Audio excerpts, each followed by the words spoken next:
Those are the three stress components that we derived that apply to the entire field. And then last lecture we checked on this for far away, whether it satisfied the boundary condition or not, and indeed it satisfied that. Another thing that you might be interested in is the crack opening, which is when you apply the load, how the originally collocated those two surfaces will open up. Like what I draw over here, basically is assuming that's already have a crack opening. We had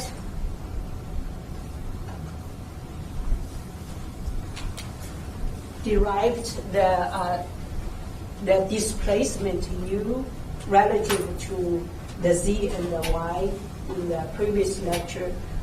So I'm going to give the equation, that's the equation 2.13 in the book. It has a little bit variation, but it's essentially the same thing. So in the book is the crack opening is 2 mu v equal to k plus 1 over 2.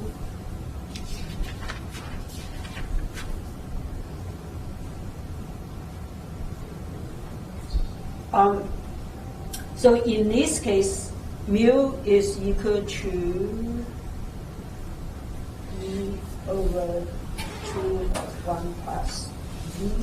This Poisson ratio against modulus. So those are just some kind of material property. It's always drives me crazy that some book use different material properties, different forms of material property than others, but really they all come from Young's modulus and the Poisson's ratio.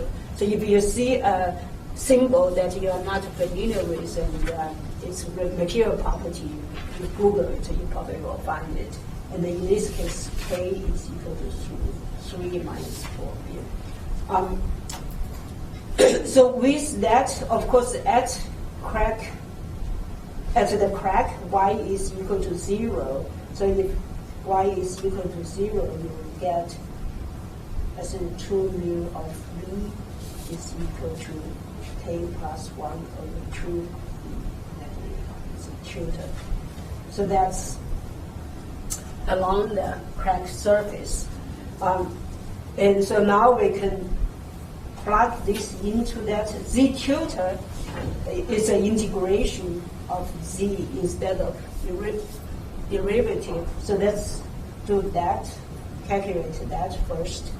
And that is equal to integration of dz. And so you plug that in there, so it's sigma 0.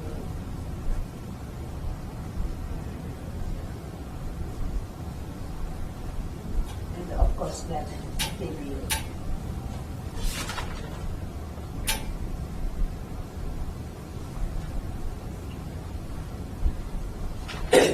so you just change the derivative term a little bit, and from that you get your z tutor is actually sigma 0 times square root of z squared minus a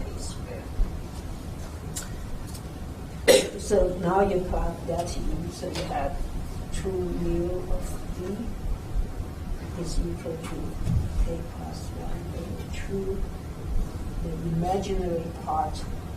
Now, so for this one, if along the crack, so you go one more step. So at y equal to 0, this is equal to sigma 0 times x squared minus a squared, right? And along the crack, x is less than a, so this essentially is so that's a pure imaginary part. So now I can go over here.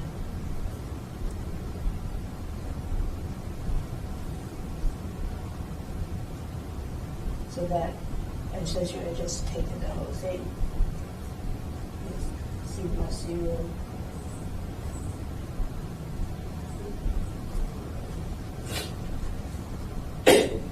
And so if you put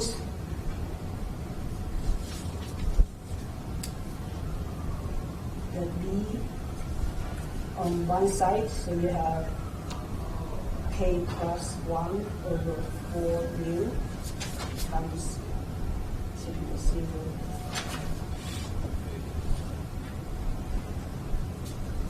So that's how the displacement relate to essentially the stress function and the external stress over there. In this form, it's not very clear or it's not very visual, like what does the crack opening look like. So if you do a little bit more mass manipulation, then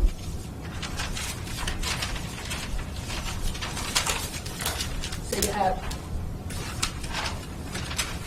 a square root over here that kind of make it harder to envision how V look like. So let's get rid of that. So we just take a square on both sides.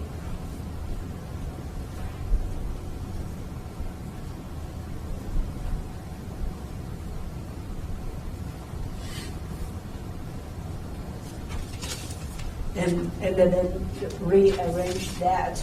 So what we will have is actually V squared over T squared plus X squared is equal to A squared.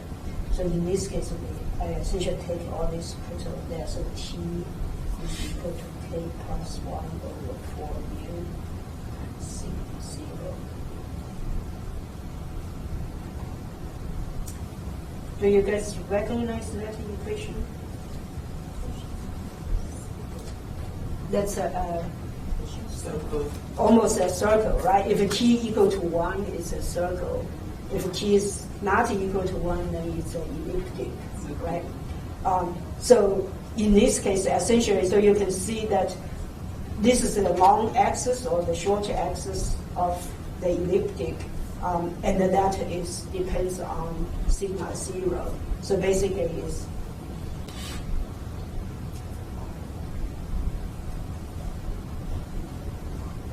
that's the T, right? So T over A. So basically, the bigger your sigma 0, the larger your sigma 0, the bigger T, the larger T, that means your crack opens more. So basically, now instead of a sharp tip like we usually draw, it's actually rounded tip like that. So when you apply load, it opens up like an ecliptic. Okay, so now you can calculate both the stress and the displacement of the crack opening based on your stress function. So once you find your stress function, actually you can do a lot of things with it. But what we're really interested in actually is what happened near the crack tip. Because we know that if this part is going to break, most likely is that crack will extend, or what we call the crack growth, and that basically is at the crack tip it start to break and the tip getting longer and longer. So obviously the critical point or the critical stress point in this whole structure is near the crack tip. So that's what we need to find out.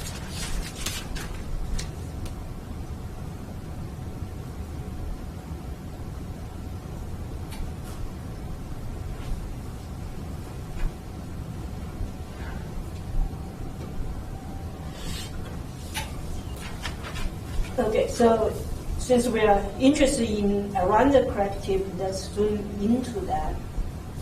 So we have the crack tip, and then we look at a point that is very close to the tip. So, and we define that with sigma 1 and the R1, right? And then we have R and R2. That's what we had defined before. So in this case, if R1 is much larger or much smaller than R and R true,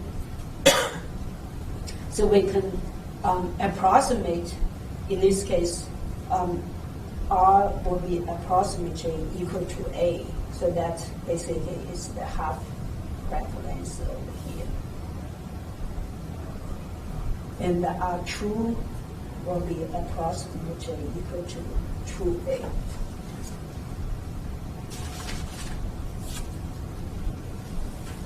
And of course, theta will be approximately 0, and the theta true will be approximately 0 also. So we go back to the equation over here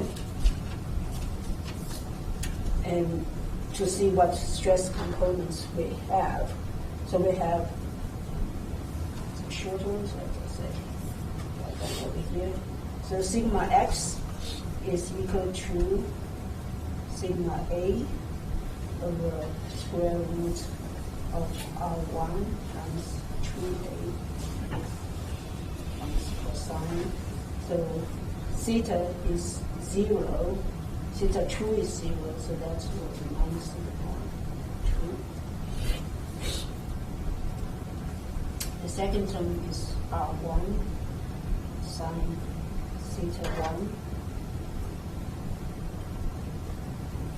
So R1 is still there, R2 is 2A times sine theta 2 is 0, then just theta 1 is that. Okay, and then so you do one more step, you get sigma A, that becomes square root. Right. So A, so that becomes square root, but I will put a pi over here, and I will have a pi down to the bottom also. And cosine minus theta 1 plus theta 1 over 2 minus R1. The same thing over here, I will do sigma square root of pi A over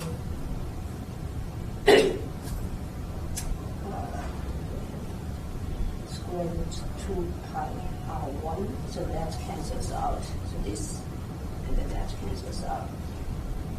Times sine theta 1, I can, because I have a cosine theta 1 over 2 here, so I break that into sine theta 1 over 2, cosine theta 1 over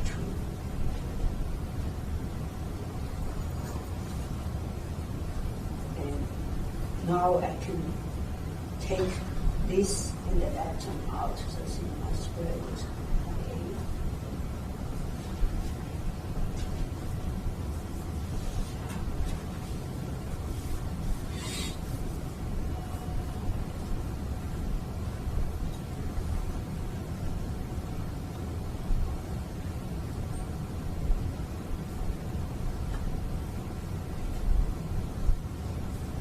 So that's my sigma x.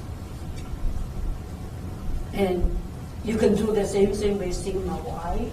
Of course, it's a very similar form.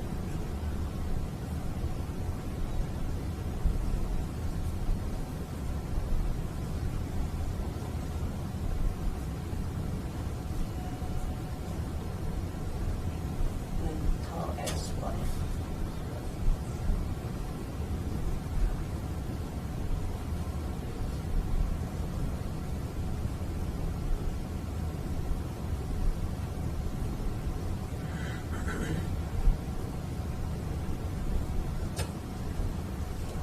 Okay, so that's the stress components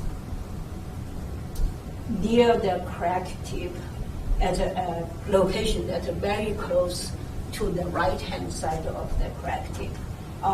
So in this case, you'll notice that as R1 goes to 0, that means as R1 that gets closer and closer to the crack tip, this stress component goes to infinity. Right? So that's what we call this 1 over square root singularity. So crack tip singularity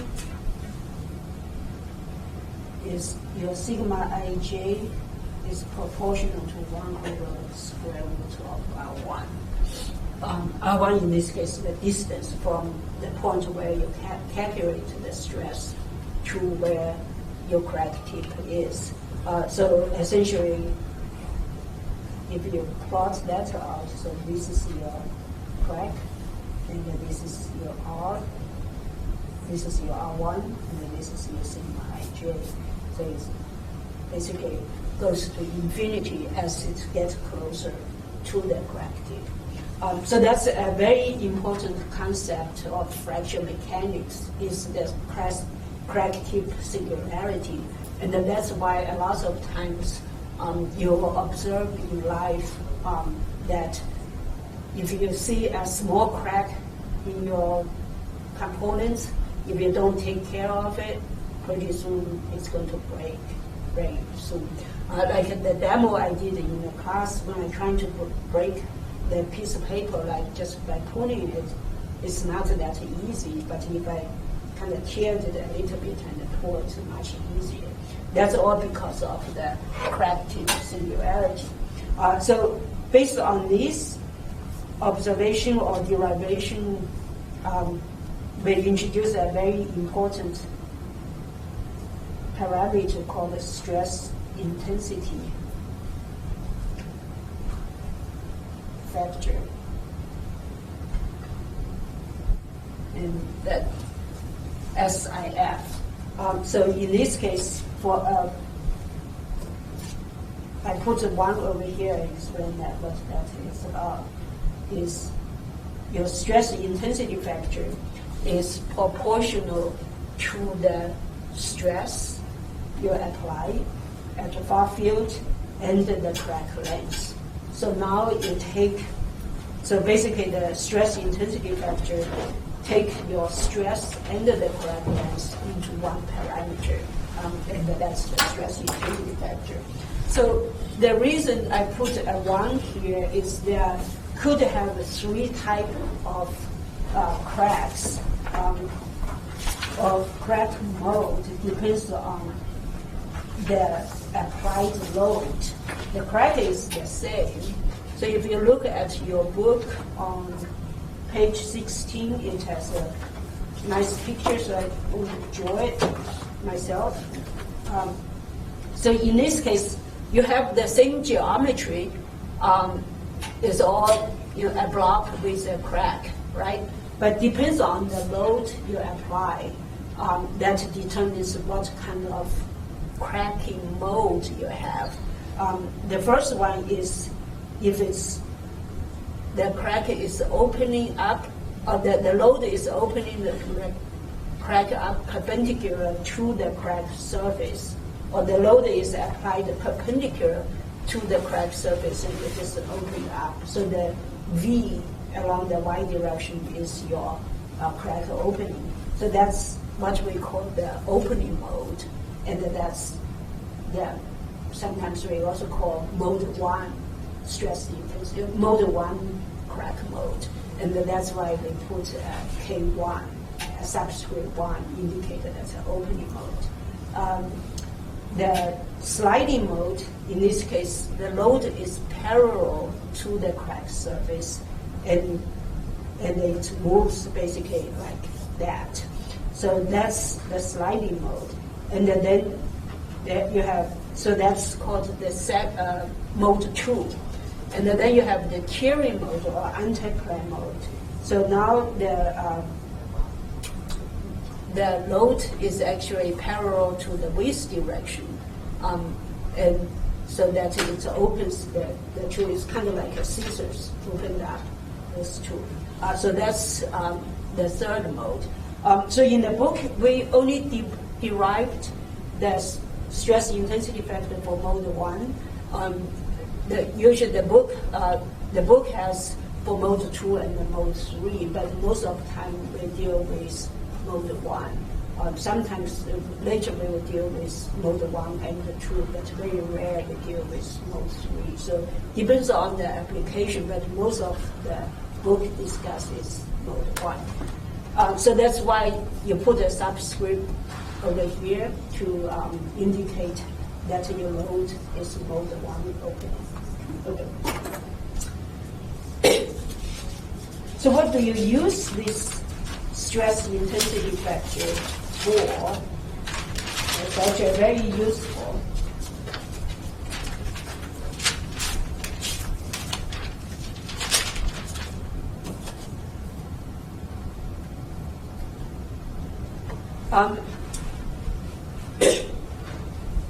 So in this case, so let me just write that down, that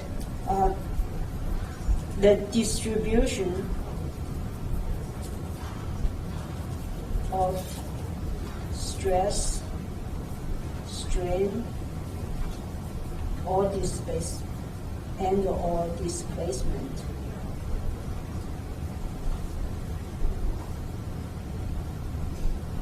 in a small region near the crack tip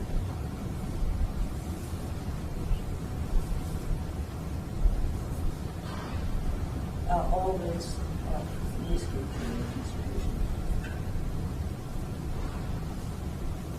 The same for any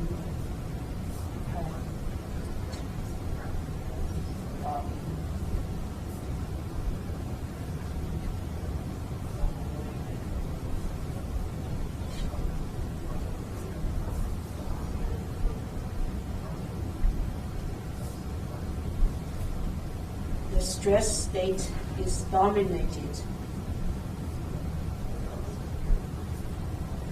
by the inverse square root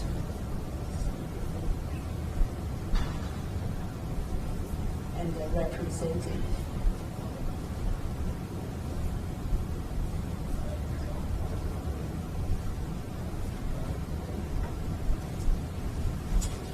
So what this is a kind of lengthy sentence. So basically it's if you have two cracked body, even though the geometry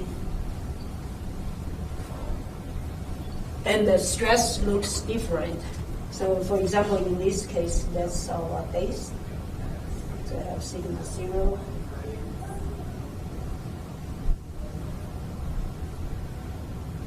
And 2A. And for this one, we have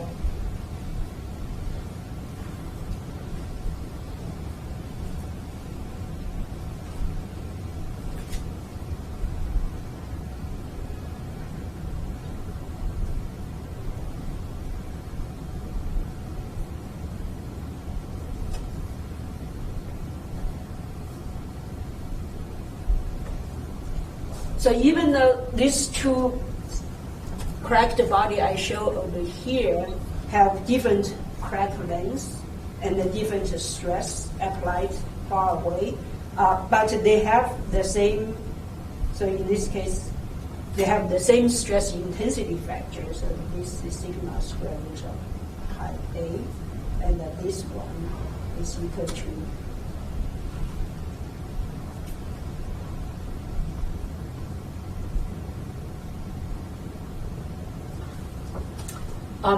because they have the same stress intensity factor, the stress, strain, or displacement near the crack tip are exactly the same. Right? So that's what this is about. So it's now you basically use the stress intensity factor to determine what the stress state around the crack tip would be, and then evaluate what's the effect on the material. Okay. So that's an important concept of fracture mechanics because at the crack tip, that's the critical load, critical location for cracking. So if you can find the stress intensity factor, you can basically know what the stress what's the stress distribution around that, regardless of what the geometry, what the external load look like. Okay, so there are different ways to trying to find. So obviously, because of this reason, it's important that you need to find the stress intensity factor. So there are different ways to find stress intensity factor. For an analytical method, you have two options.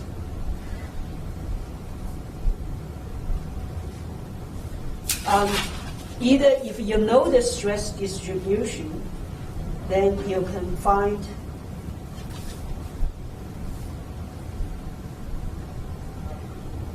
your stress intensity factor from the stress component sigma y, and the definition is your A is equal to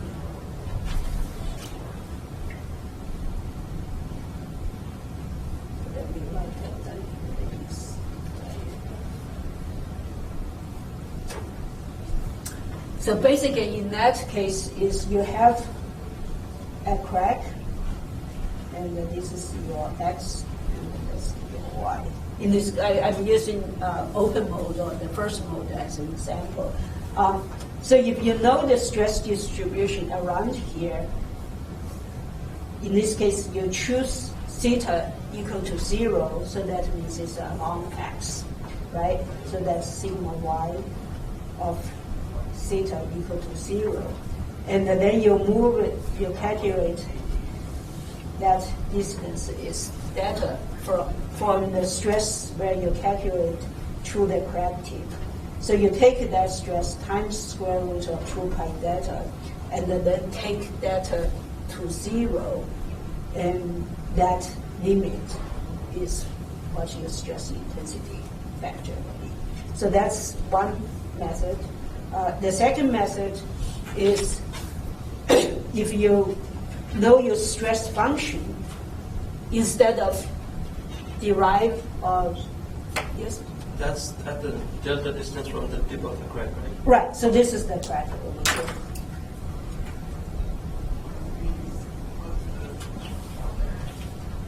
So the delta is between where you calculate the stress and the tip of the crack. The second method is from stress function.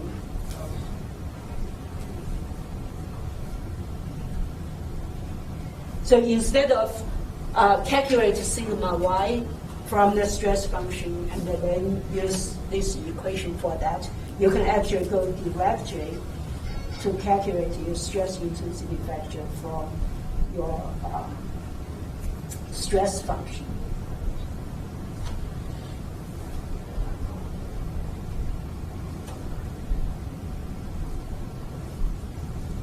So depends on what you have, you can use either equations to do that.